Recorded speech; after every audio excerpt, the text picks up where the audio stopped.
Travis Wayne Goodsell. I hear a lot on the news about how people want to talk about a certain subject field and say, I'm no expert in whatever the field is, but, and then they think they're able to then give their opinion on the subject matter without being an expert in it.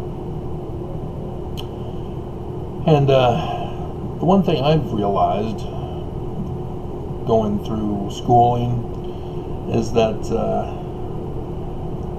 there really isn't much of a technical thing with school or a particular field. It's just knowing the terminology that is exclusive to that particular field. Now, why they have a particular lingo, I don't know. I mean, I was a teenager. As other teenagers were creating new words, I didn't understand them. I don't know why people have to create new definitions of words and new abbreviated words to be included in slang dictionaries. But yeah, even religion has its own definitions of religious terminology. And so if you're Christian and you're trying to have a religious discussion with a Jew, unless you understand the Jewish understanding of their religion, Jews aren't going to comprehend what Christians are talking about. You know, and it's gonna sound wrong and almost weird. And likewise, Christians hearing about Jews, as Christians add anti-Semitic historical incorrectness to accuse Jews of something that never actually happened. And that's the way it is within Mormonism. As I grew up outside of Utah, I didn't have Mormons to be my peers. It was mostly born-again Christians. And so it was arguing over which church was true. And it was mostly me defending the church when I had no clue how to defend it. I was just born and raised into it. But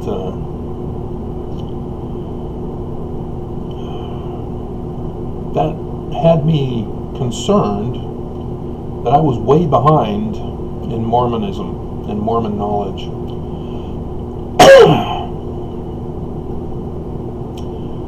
And I went to Rick's and got a C the first semester in Book of Mormon, and then flunked the second semester.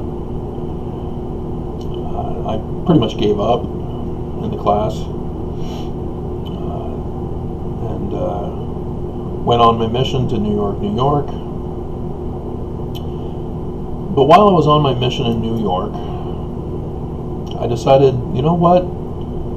This might be the only time I'll have to actually sit down and read the whole Bible from Genesis to Revelation.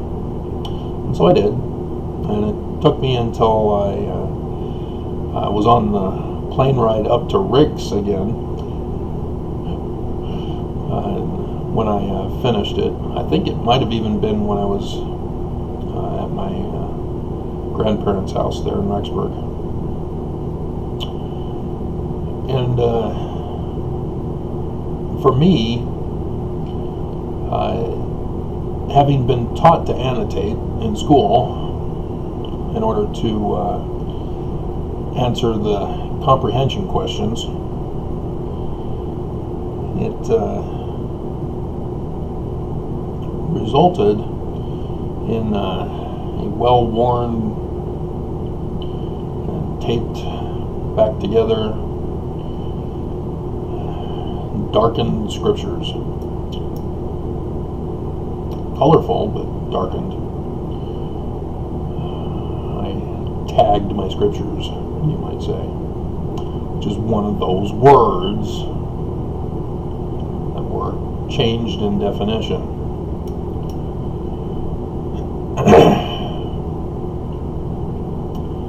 And so I marry a half Canadian. She takes me up to Canada. As I was taking that year I got back, I decided I needed to catch up on Mormonism because I thought I was way behind. And it didn't occur to me that the Utah boys who were made district leaders and zone leaders didn't know Mormon doctrine. They were authoritarians.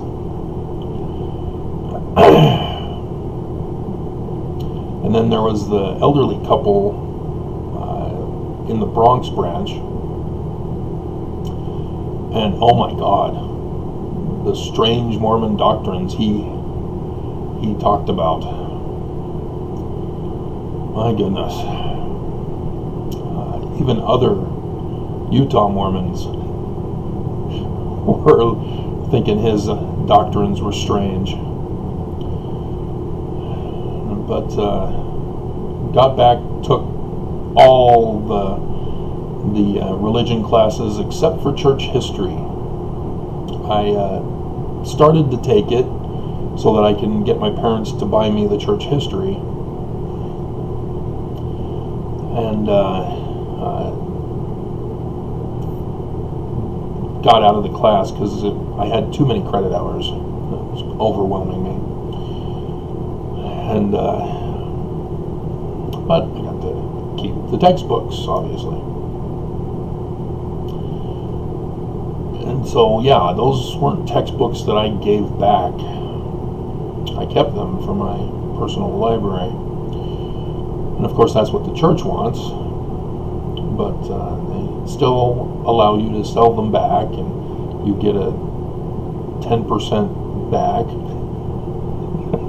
So that they can mark it up and make more profit off of it. But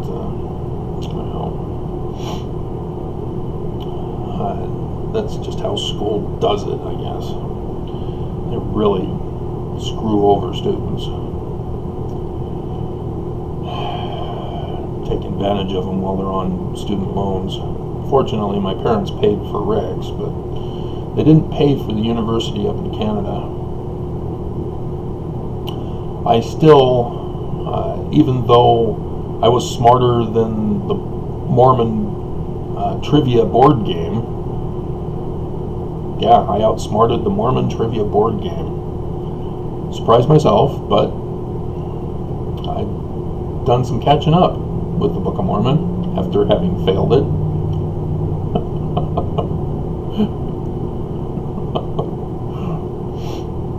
And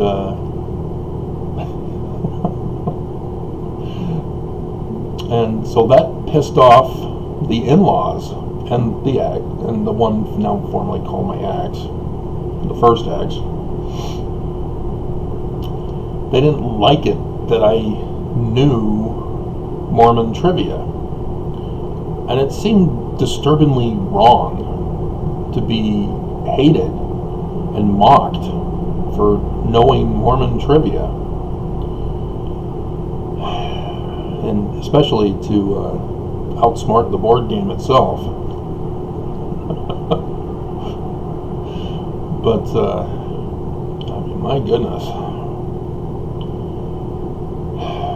But I went to Institute while attending the university until my wife decided to be a whore. Literally. No joke. Forced me to come home and take care of the kids. God. And I decided to take the biblical studies courses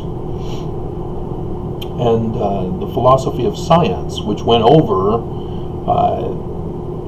philosophy of science versus religious debates, the debate of the existence of God and stuff like that.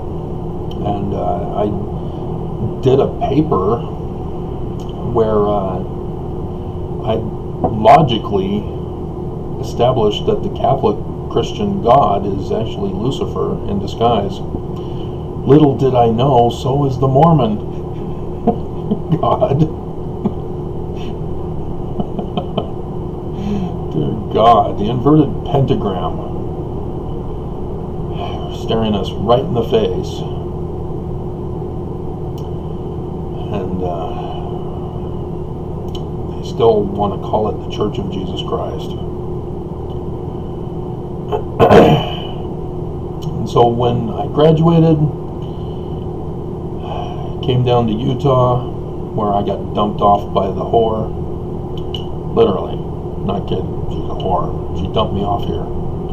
They had planned it, set it up to make it think like we're going to have a life down here, and instead, I don't know,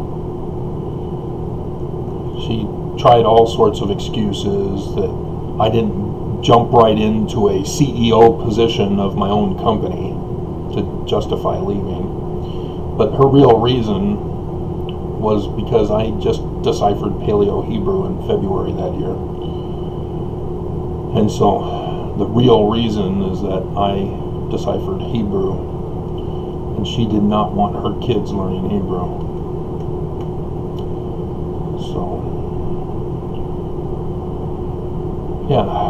So then I was knocked down even further as I'm brand new into Utah. I'm now about to be divorced in a year when she does it up in Canada without me.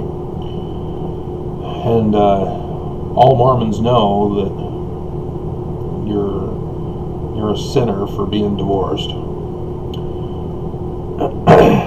And I still could not find a social club of divorcees. You know, now that I'm no longer Mormon, there's no social club for ex-Mormons.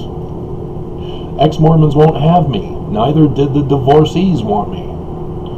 Dear God.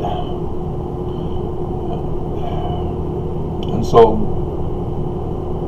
yeah, here I was, deciphered Paleo-Hebrew, found out Joseph is actually a translator, and then the church, to add to all the Mormon abuse, tries to get me excommunicated for saying Joseph is a translator. And I eventually found out about Mark Hoffman, and I thought, well, maybe that's why. Maybe the church was paranoid. They didn't understand that I was legitimately telling them that Joseph is a translator. Oh, the naivety of youth.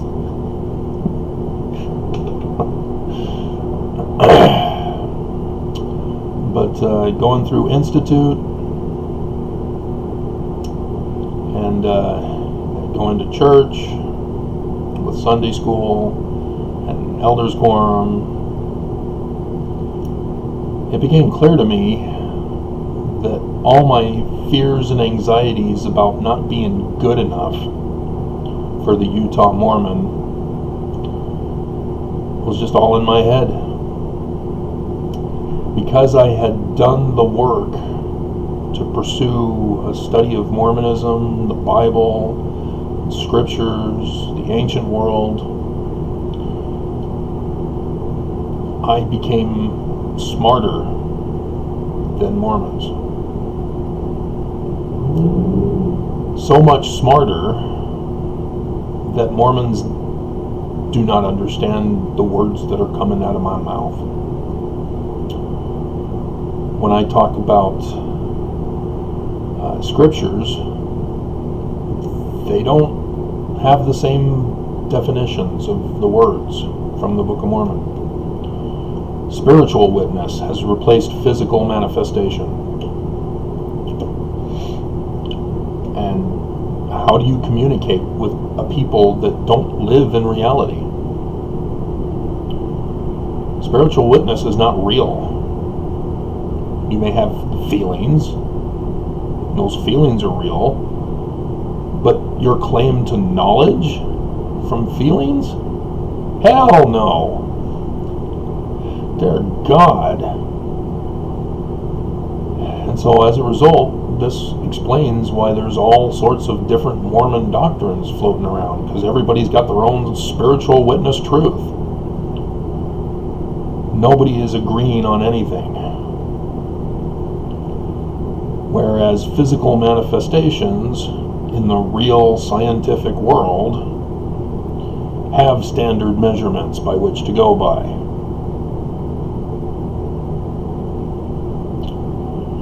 And there is literally only one truth in the real world.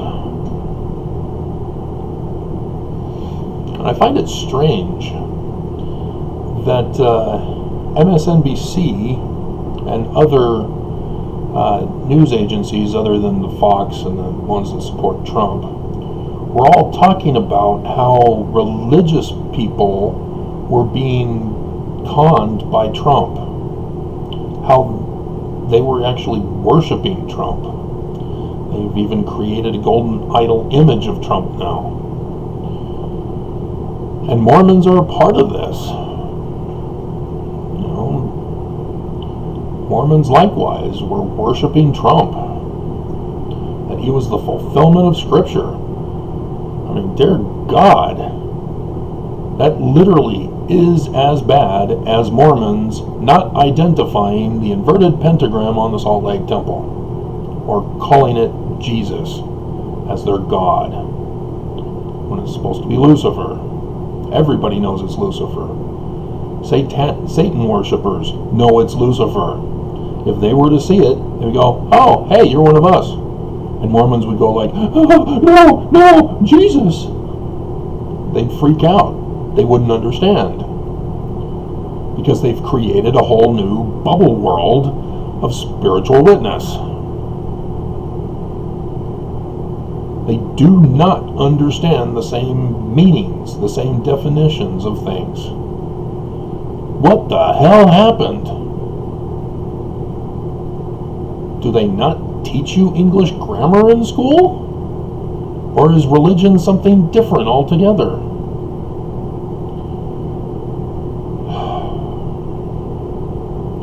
And so yes, it is frustrating to be harassed when I'm not popular. I don't get the views that the other Mormons, ex-Mormons do.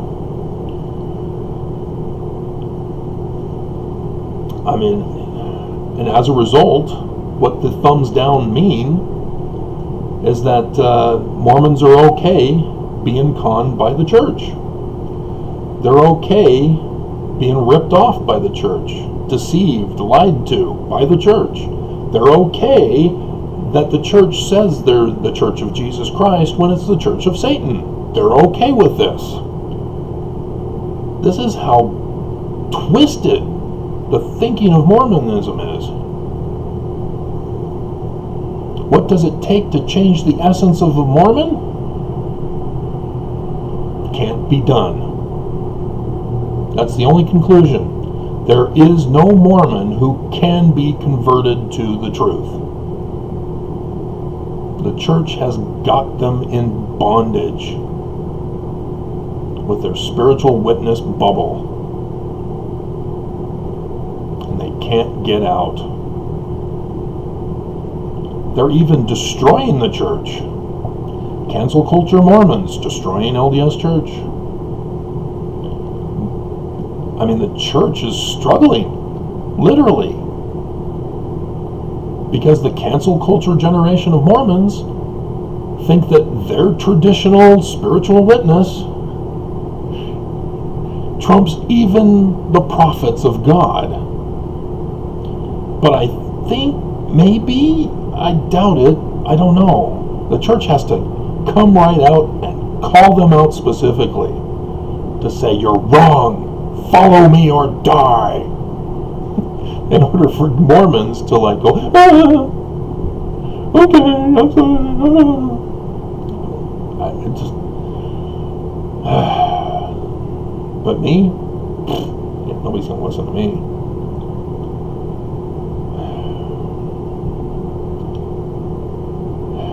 And it's sad because Mormons are being affected by the church. It was Mormon boys who were raped as Boy Scouts. It's Mormon girls who were raped and then raped again at BYU.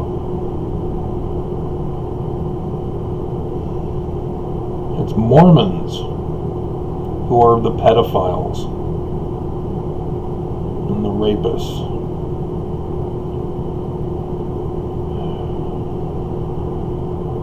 It's the Mormons who are violent. It's the Mormons who are abusive.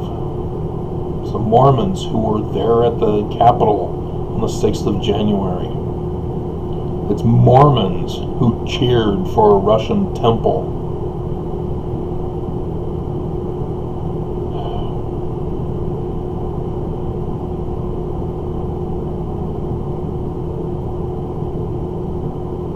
Mormons who demanded not to wear a mask.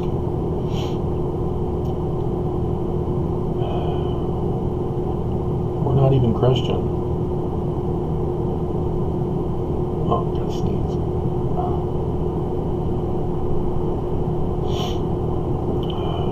See, the church ignores Passover every year when conference is during Passover. They don't talk about it. I've heard it in seminary. They'll talk about it when we talk about the Exodus. I mean, Mormons don't even realize it's an Israelite holiday. It's not just a Jewish holiday, but the Jews are the only ones who celebrate it.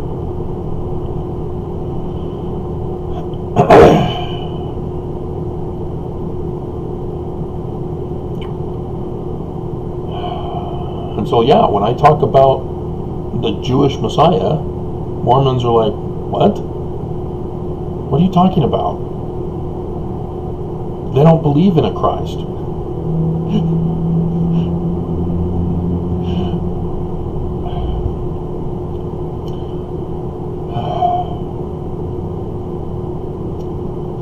So I guess not too many of you were interested in checking out my pickup lines.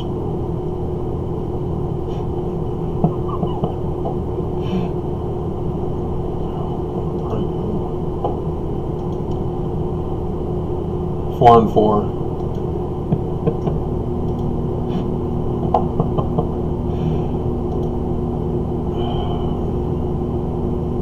Try to have a little fun with you guys.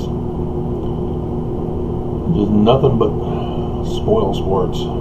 Every party needs a pooper. That's why we invited you.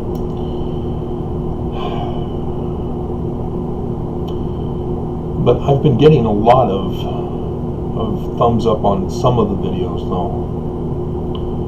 I think it's helping Mormons recognize they're being conned.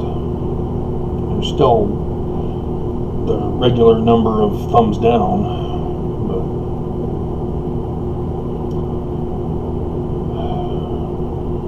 yeah, there's no breaking through the spiritual witness bubble. That's for damn sure. Because they're even offended that I even say hell and damn, even though they're Bible words. Because Mormons are idolatrous. And so when somebody says it, they're like, oh, you can't say that. Oh my God. I mean, gosh. Oh, I said the Lord's name in vain. It's not his name. His name is not God. Cut it out. Stop it.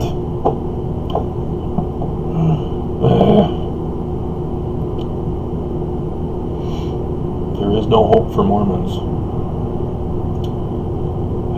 So, as Moroni realized, his prayers were in vain to save the Nephites, likewise they're in vain to save the Mormons. And as Jonah gave up on Nineveh and then was in the belly of the beast, Jupiter's in the belly of the beast. He's leaving soon. He's going to be at the tail of the belly of the beast not too long from now. You're like, what? Huh? What are you talking about, Travis? We don't understand you. Exactly. How Mormons can make the latter days forever memorable. 22 views in 9 hours. I mean, I guess the sign of the death confuses people. Death? What death? Why is there a horse and some light with a dark spot in the middle of it? What's all that about? What's going on? What is this? And then scriptures? What? I don't see a horse in 3 Nephi 11.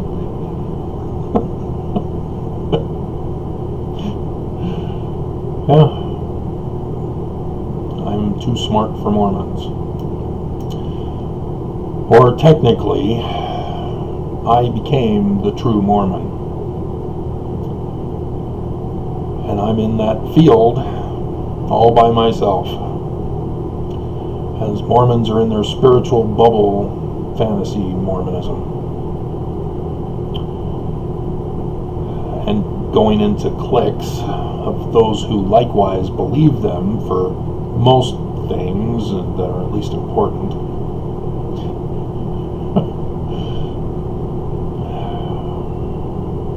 Like protesting masks.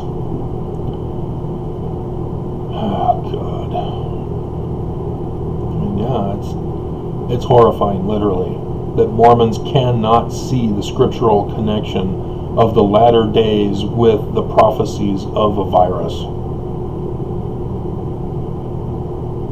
They were all sure that the deaths of 3 apostles during blood moons, oh, that was definitely it. Oh, the apostle or the prophets said no, they're not. Okay. All right. And so now Mormons wait. They don't believe anybody who says, hey, a virus is prophesied for the last days. No, we're going to wait for Nelson to tell us. No, you can't trick us. You can't deceive us. It's right there in the Exodus. It's right there in the Doctrine and Covenants. No, you're twisting the scriptures.